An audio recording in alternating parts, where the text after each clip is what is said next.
Ladies and gentlemen, let's talk about Siege. YouTube got a topic today.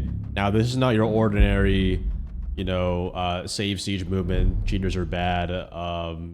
But it's, for once, the first time in almost 10 years, Siege is dying. Yes, there is a natural what the is that name in all chat. Don't look at that.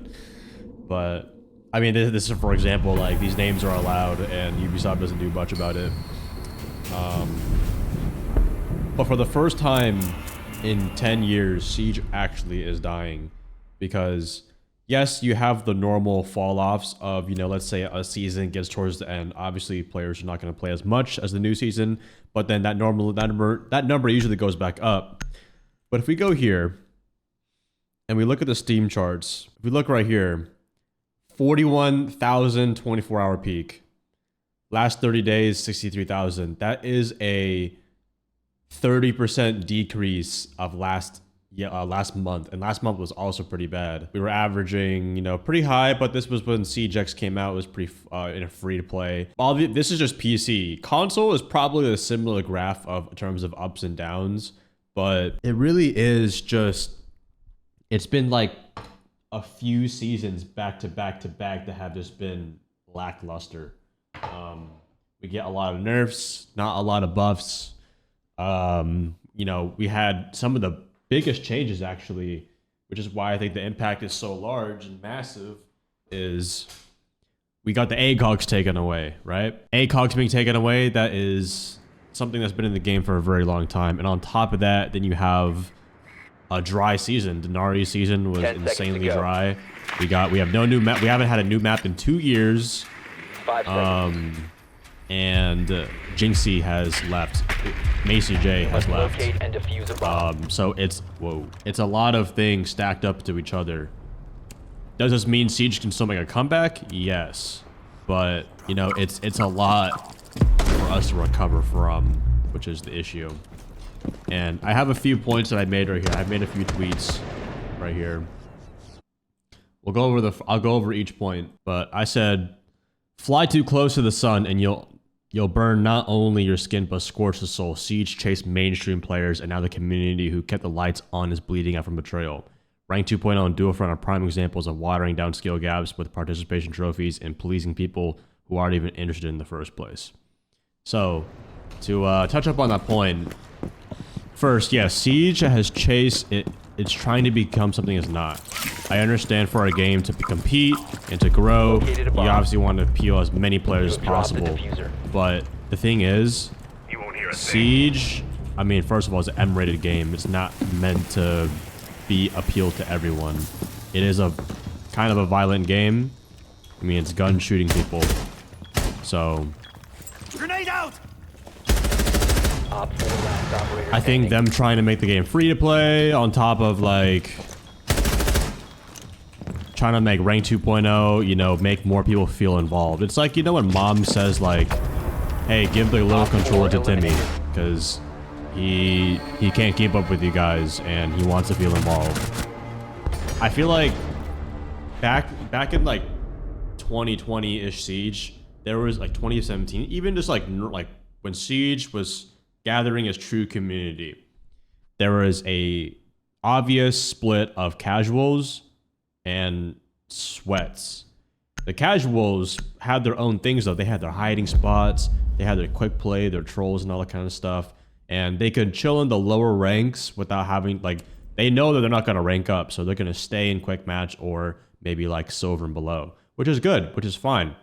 But sometimes nowadays when they win too much, it's the rank 2.0, it mixes too many people together. It brings people from 2 ranks above and below you, maybe even 3 or 4 at times. Like, golds are playing up against champs. Like, type 1 in the chat if you are a lower rank in here and you deal with facing people who are way out of your league and you didn't ask for that. And that can really turn a lot of people off from having fun. Is like, they can't do their hiding spot, they can't do their rush strat because, Warden is running around SMG-12ing everyone when, like, I mean, realistically, they probably shouldn't be doing that. And some people thought when I said watering down skill gaps what meant dual front, I mean, you're just a brickhead if you think I'm saying that. What I meant by that is rank 2.0, yeah, again, it just waters down true skill gaps in this game. Rainbow Six Siege is not meant to be an easy game to pick up. The reason why people are so addicted to it like crack is because the skill gap. You can visibly, in your control, you know, be rewarded for making smart plays in this game.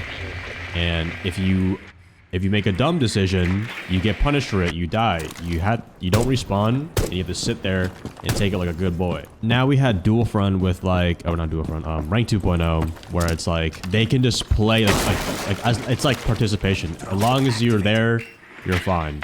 You know, that's not, in my opinion, how it should work.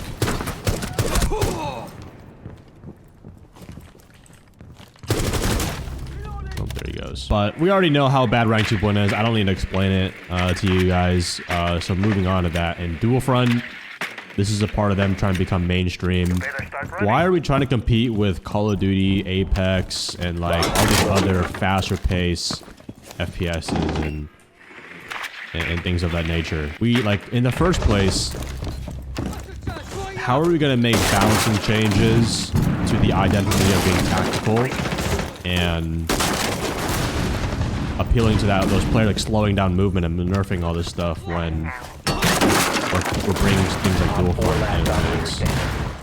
Are we going to be a tactical FPS that slows down movement, or are we going to be running around and doing all the fast stuff? I know it's a separate mode, but they were promoting it in Siege X like it was the next big thing of like why you should try Siege and all that. And I think that really just didn't show the proper light of what this game actually is about. This game is about dying really fast, but that means your life is more scarce. You know, there's a lot of angles and wall bangs and gadgets and C4s and holes you have to worry about. But I really feel like those are slowly caving in, along with nerfing movement, nerfing grenades, nerfing recoil. It's like they're trying to bring the skill gap of everything a little bit easier for everyone, which I don't understand why we would do. Yes, okay, you know, rank 2.0, let's like, well, the reason why I stopped talking about rank 2.0 too much is because the devs gave me a clear answer. Is because it retains players. It keeps the player count up. More players, more money, right? Which is fine. That's totally fine. But at what cost? Does it cost the gameplay? So what? Yeah, we retain a 20-30% increase of players in ranked. Because the casuals were like, oh yeah, I'm actually ranking up pretty fast, but at what cost? What about the other 70-60% of the community? What do we have to suffer for? Why are we getting matchmaking with, like, it feels like a public pool party or some shit, you know? It doesn't feel competitive at all. Our player experience, it only means so much that the data on the player charts probably means more. Which is fine, it's a business, I understand. That's kind of what I was saying for that one. So next, another point I made. This is more for like the content side, which we mentioned in the beginning. Siege is starving, hope has dried up from empty promises. The next big thing, the next anti-cheat, and spreading rations of content so thin to last 10 more years. Because they're like, hey, we gotta work Siege for 10 more years. Every new season has felt like being promised the best burger in town is to find out it's plant-based meat. I feel like we get that a lot. You know, the devs be like, all right, guys, we heard you in the last update, but in this update, this is the new big thing. Shield Guard. It's going to be our next best anti-cheat. What happened when Shield Guard came out? It actually increased the cheaters even more. But don't worry, guys. We're working our hardest and to solve this issue. And after that, it's ghost for 2 months. Nothing. But then the next update is a revolving door. We actually decreased 10,000 cheaters. Nice, big, even number. Or what the fuck? That was a surprise. Or like, hey, the cheaters have decreased by this amount, or something like that. Like, okay, cool. I'm still facing up against Diddy 1, 2, 3, 4, 5, stretching me out in rank. Your possession.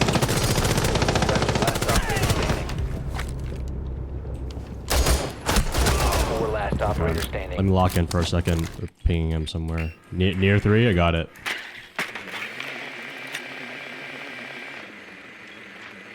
Hey, what's up? Same spot. No, he moved.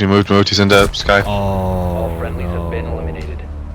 All good. But yeah, it's like That's how it, once they announced that they were trying to have Siege last for 10 more years, it almost felt like they were like, okay, well, that gives us a reason. Like, they should know that we're going to be here forever, for a long time, which we can get away with releasing less operators and start like, I guess, like, we don't have, like, it almost feels like they're making an excuse to not make new ideas. We're going to rework this operator. We're going to rework. It's like, we have 60 operators in the game. We're going to rework all of them before we make new ones. That's how it sometimes feels. Obviously, they bring out new operators, but it's like, it just feels like we're playing the same operator with like a different loadout or some shit. You know what I mean? Yes, BB and Clash were kind of successful reworks, you know, but I mean, we're getting a rework next season. I think it's Thatcher.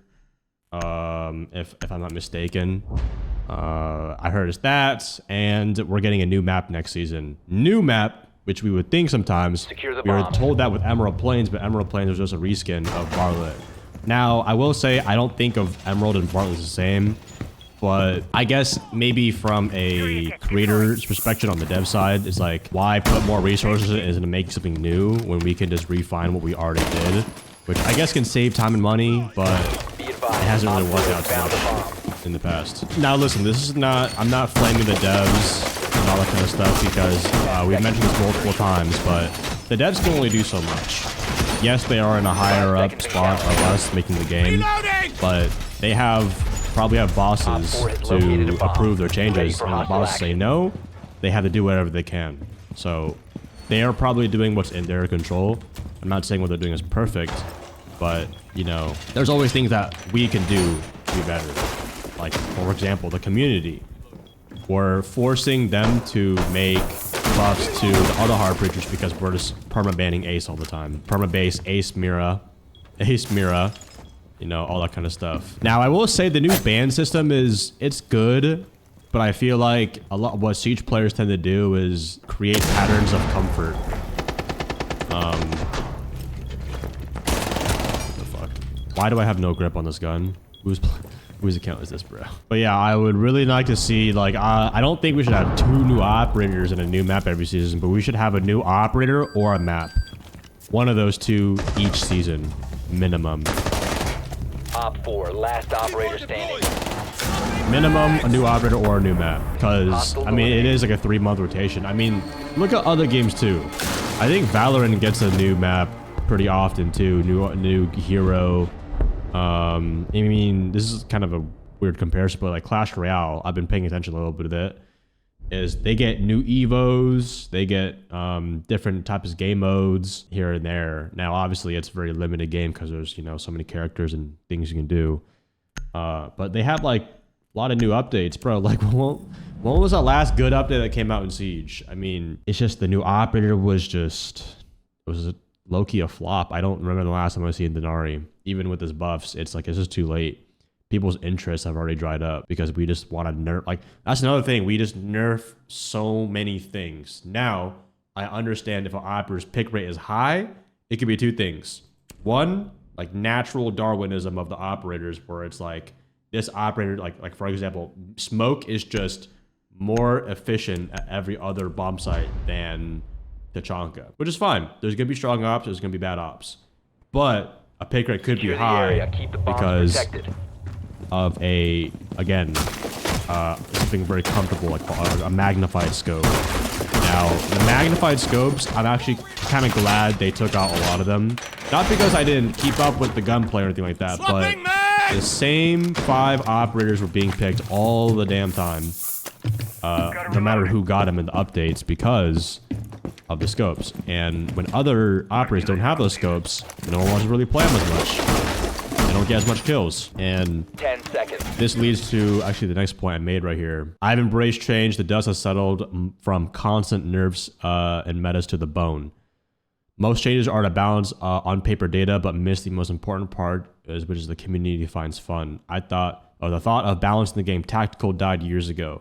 Lower the pitchforks, boomer. Players have just naturally gotten better. We progressively have shorter attention spans and don't got all day to play by the book. Now, this is a little subjective, you know, because we could be talking about TikTok kids who just are legit brain dead and don't help the team.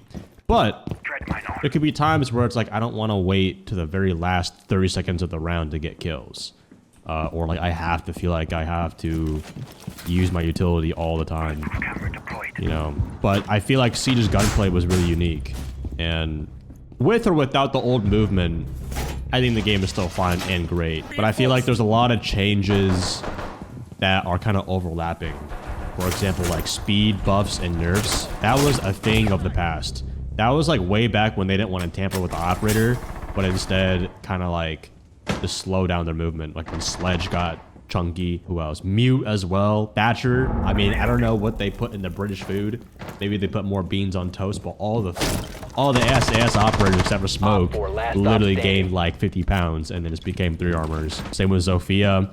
I feel like Zofia, that's more of a better argument because like obviously people, like she has a lot of good utility, and if she's a 2-2 speed, then you know people might be playing her like an entry. But I mean, I feel like a 2-2 is fine. I feel like if anything, a 2-2 nowadays doesn't feel as fast as a 3 speed, and I think sometimes like that. But that's kind of going side yap. But that's, I think Siege is just, it's fatigued right now. We're trying to revert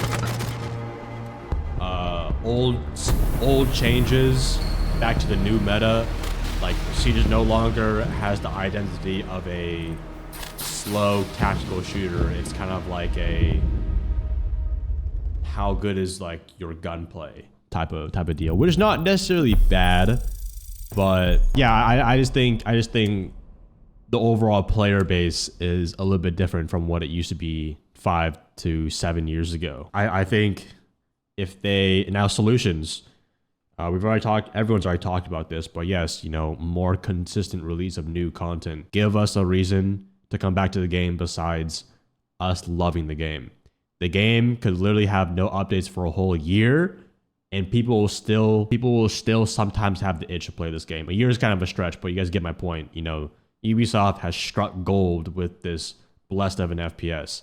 I still think that Siege is the best FPS in the entire world. Map manipulation, you know, the one-shot headshot, which other games do have, which are nice. Also the camera perspective and scope, leaning as well, sound cues, so many different things, and all the combinations of utility and like secondary gadgets, main gadgets, primary guns, operator, or you know, different operators and all that kind of stuff. But you guys get my point with why I like Siege so much. But it's just tough. It's like I feel like Ubisoft can get away with treating Siege kind of like a back burner because they know people will still play all the time. And aren't they? Isn't Ubisoft releasing another new game too, which is fine. But you know, sometimes in the past when they update new games, they're kind of flops. Like I remember when they tried to make a battle royale. Deimos bar. What's wrong with Deimos? You got it, big boss. You got it, big boss.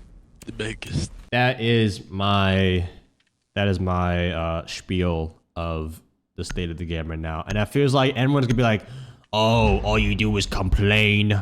Bro. That's like gotta be rage bait. We're at a point right now where Siege, like influencers, I hate using that word, creators with influence have to spread this word. Or because like what are we supposed to do? We're supposed to just ignore it. But eventually we are like a lot of us creators in the community, big and small, most of the big ones though, are coming together to create a Siege, Save Siege 2.0 movement of really, I don't know what we're doing yet, but you know, Spoit and his managers kind of helping manage it, but Wall secured. all I can say is that it's gonna happen. We need to spread the message. I mean, this is not okay though.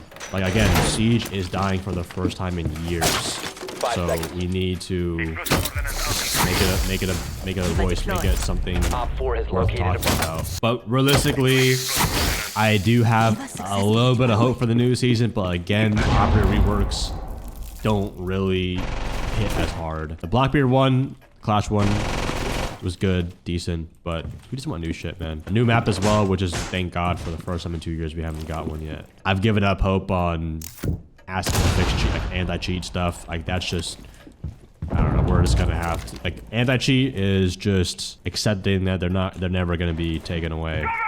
Literally never. If they haven't been able to do it in the past 5 years, I don't see a solid solution for it. Average siege comms. Oh, that's one big thing. A lot of people. I know I don't have the video with this, but a lot of people were wondering why I didn't mention this. But the voice moderation. How come people cannot say things like Not gonna I get don't us know, Steam. idiot, or they say the most like Ash is one shot on the normal banter ever, and they're getting like muted. You got people like spamming slurs and doing all this other stuff, and they're not getting the voice moderation. I think is just it needs fixing. You know, you can't say your mom, but operators can cuss in this game.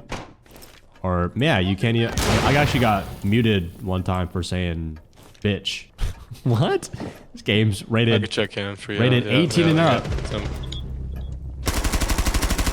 Reload. You're not allowed to cuss. Ash came up quiet. Oh, yep. Just can't be quiet. Why is bathroom barricaded? Friendly, last operator standing. Well, yeah, I mean, we can't cuss in this game. We might as well, you know, take away guns.